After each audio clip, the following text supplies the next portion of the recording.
Welcome back to Footy Classified. One of the highest profile jobs in AFL footy is the captain of the Collingwood Footy Club, and the man charged with that responsibility joins us in the Nissan hot seat. Welcome to you, Nick Maxwell. Thanks for having me. Mate, it's been a rough and rocky start for you into the Collingwood captaincy. You've been suspended twice. It's inside 3 rounds of footy. Once. Yes, well, the McGinnity one in the NAB Cup. I didn't get suspended though. And got off and then got suspended. You picked me up beautifully. That's what leadership's all about. I like it.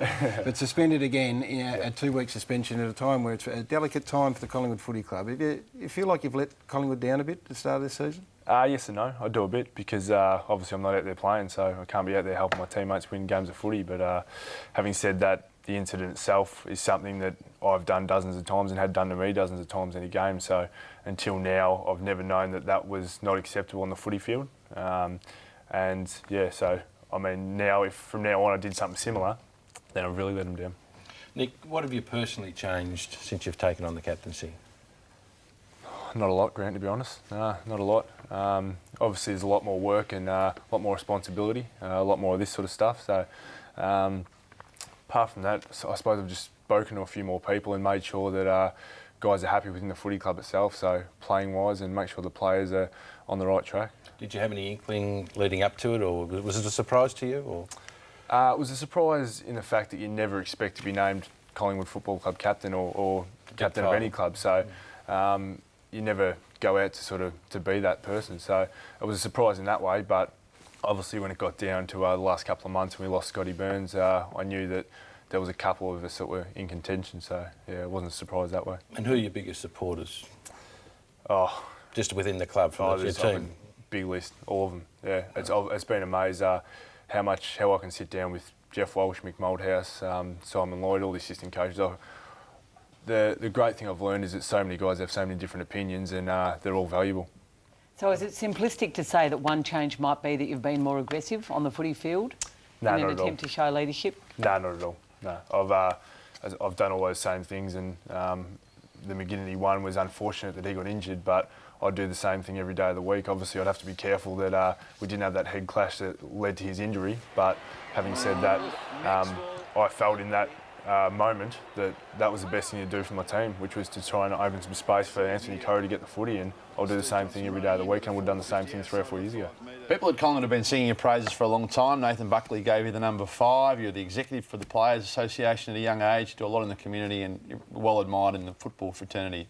You have had your critics along the way.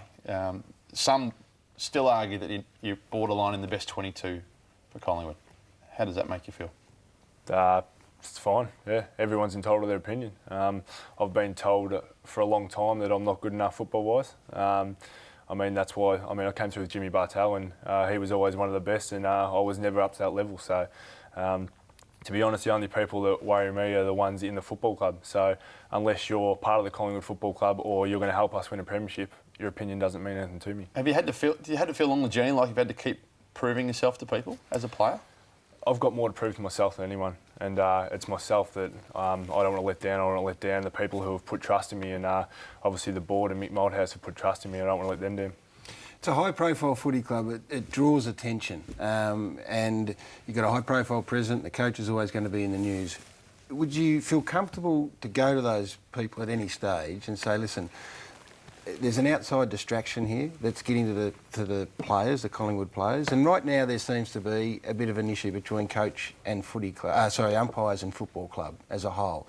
What are your thoughts on that? And if you thought it was getting to the point where it was affecting your players, would you be confident enough to go to Eddie or Mick and say, listen? Of course I would. So do you think it's an issue?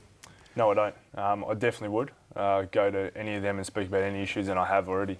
We've spoken about many things, one-on-one with Ed, one-on-one with Mick, one-on-one with Jeff Walsh, and as a group. So definitely not worried about that. I just want what's best for the footy club. But having said that, I feel sorry for the umpires. They've got a job to do. The media, players, coaches, footy clubs, supporters expect them to make 100% correct decisions, and yet they're not full-time people. We're turning over hundreds of $1 million every year, and we can't pay them to be full-time people. And I think that until we sort of realise that, they're probably in the 70s when it was part-time footballers, they're part-time umpires, and it's just not good enough as an industry, in my opinion. So they should be full-time and they should be better paid. Of course and you think they should. that would solve the problem?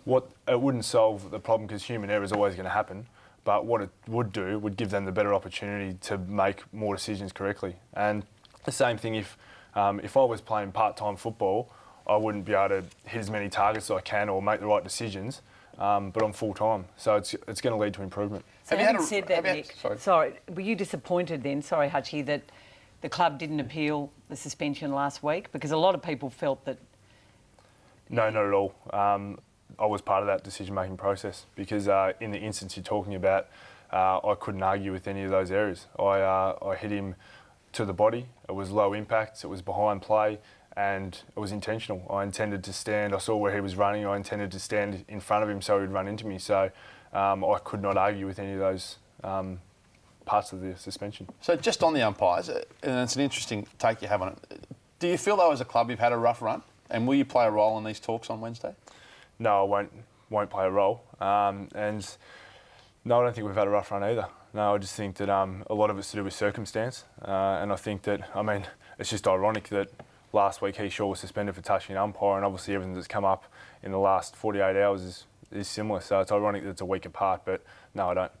A lot of speculation about Nathan Buckley and his ability to be a future AFL coach. What do you think? I reckon he'd make a great coach, yeah. In what manner? I think he's a great communicator. I think that he knows what's expected at AFL level, and he knows what sacrifice you have to make. So he can basically say to players, I think it's a lot of younger coaches that come in and being successful because they can relate to the players more. So I think he'd be sensational. Footy coach, you guys, the Collingwood Footy Club, and you're great mates with him. I mean, would there be an issue of him coming back to Collingwood? Personally, there wouldn't be. I'm not sure about other guys. I can't speak for them, but at the moment that's all just speculation, and Mick Malthouse is going as well as ever, and I expect him to coach beyond this year. He actually said to you, didn't he, Nathan, that he thought you were the next captain? I mean, I understand that he has picked you out as a captain for several years. He had. He didn't tell me that, but Tanya, his wife, did tell me that. So, yeah, he didn't tell me specifically, but solidarity I heard, women are such gossips. I don't think you can ever say to someone that that's going to happen because it's not his decision to make, and it wasn't. It comes down to a lot of factors, and yeah, he wasn't in that decision-making process. But obviously, I appreciate the support he's given me over such a long time. And just getting back to the high-profile nature of footy, in particular your footy club, young Cook had issues earlier this week, and the coverage of that from a media point of view. I mean, how does that sit with you and your footy club? Yeah, I mean, obviously, I can't comment on Cookie's thing because it's before the courts. But we have had a few problems in the last few years. But as we stand right now, we went away in Arizona. Every player sat down and was a part of the decision-making process for our values and our behaviours and what's expected of them. And every player signed off on that. So everyone knows where they stand. And the way forward, we're going forward, we want to win a premiership. And everyone's on the same level. Everyone knows what's expected and we all want the same thing. So it's a tightest group I've seen since I've been at the club. Is it unrealistic, though, the expectations placed on AFL footballers today in terms of the way they conduct themselves? I think it's very unfortunate. I think, especially for young guys come in and their mates... What's unfortunate? It's unfortunate that that's the situation, but it's not going to change. Yeah, but it's not going to change. That's how it is, and they've got to learn to live with that. But yeah, it is unfortunate. That's how it is. I mean, I can't understand how people can be sitting out the front of Ben Cousins' house taking photos of him in his private life. I can't understand that we can go to print about Harry O'Brien's father dying when he hadn't even had a chance to tell people that that had happened.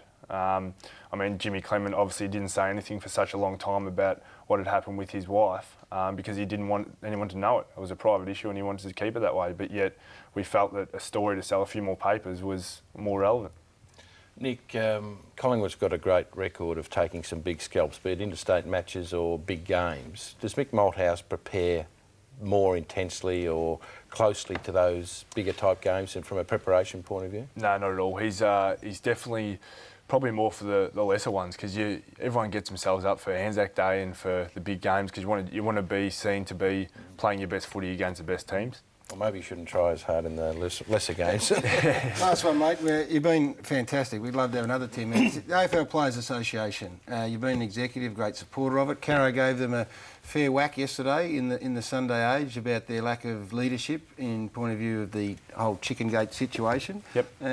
from an executive point of view, do you have a role in these sorts of issues? Do you get on the phone and say, listen, are we doing the right thing by these blokes? Are we giving them enough support? We do in certain terms. With that one, I think Cara knows now that some of those instances were incorrect and that Adam Simpson had been in contact with Matt Finnis, and those two have had quite a few discussions over the past But week. Adams was disappointed with the support he felt was shown by the AFL Players Association. Yeah, and he made that clear to Matty, yep. So, but there is issues where sometimes internally within a club, you know best how to deal with these issues, and you know a lot more. And the AFL Players Association is just a phone call away. We're talking about grown men on all these situations, and if they're not prepared to actually say, yep, look, I've got a problem, or I need some help, or can you help me with this, then they sort of can't be guessing all the time as well, because there's a lot of issues. There's hundreds of issues going on every week with so many individual players that you can't just be guessing on all of them. Nick, thanks for coming in. It's been fascinating. We appreciate your time in this hot seat tonight. Thanks for having me. Nick Maxwell, the Collingwood captain. It's good to get for the football fraternity to get to know him a little bit better tonight as well.